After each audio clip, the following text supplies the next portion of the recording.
আমাদের প্রজেক্টটা একদম ফরেস্টের এরিয়ার মধ্যে।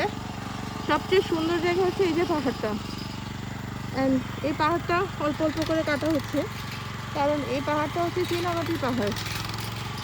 এই যে চীনামাটির জন্য এই পাহাড়টা কেটে কেটে নেওয়া হয়, এখান থেকে মাটি নেওয়া হচ্ছে। আর এর পাশেই হচ্ছে আমাদের প্রজেক্টটা।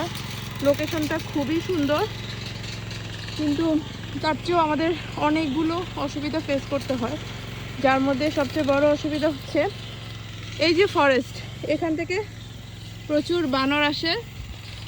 তারপর নেক্সট যেটা আসে সেটা হচ্ছে শুকরের প্রচুর অ্যাটাক। স্পেশালি শশা টাইপের যে ফসলগুলো হয় সেগুলো শুকরের খুবই পছন্দ। তো এখানে প্রচুর বন্য শুকর পাওয়া যায়, যার জন্য এটা আমাদের একটা চ্যালেঞ্জিং ইস্যু। আরেকটা ইস্যু হচ্ছে আমাদের আশেপাশে দুইটা হচ্ছে গরুর ফার্ম।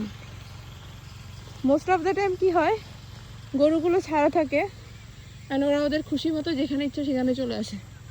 যদিও চারপাশেভাবে ফেন্সিং করা হয় নাই, আপাতত জাস্ট এরকম কালো কাপড় দিয়ে বাউন্ডারিটা জাস্ট ক্লিয়ার করা হয়েছে, বাট এই বাউন্ডারিতে কাজ হয় না।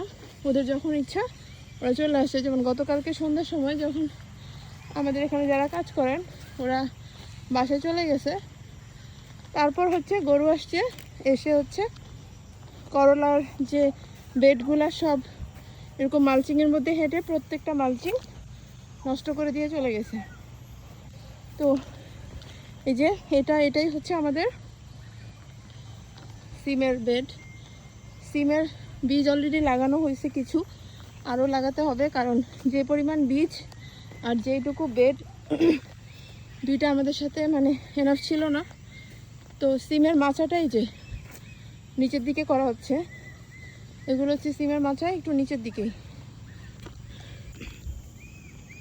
এই জায়গাটাতে আপাতত কিছু করা হবে না, এটা আমরা ফিউচারে কোনো একটা লাইফ কোনো কিছুর জন্য হয়তো বা ট্রাই করব। সেটা হতে পারে হাঁস মুরগি, যাই না, ডিপেন্ড করবে কখন আমরা কি করছি।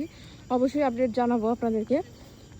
এই যে আমাদের স্টোরটা কিন্তু এই যে একটু আগে যে দেখালাম ওটা কিন্তু ওইখানে, আর এই যে পাহাড়টা, আর এই পাশটা হচ্ছে আমাদের প্রজেক্ট।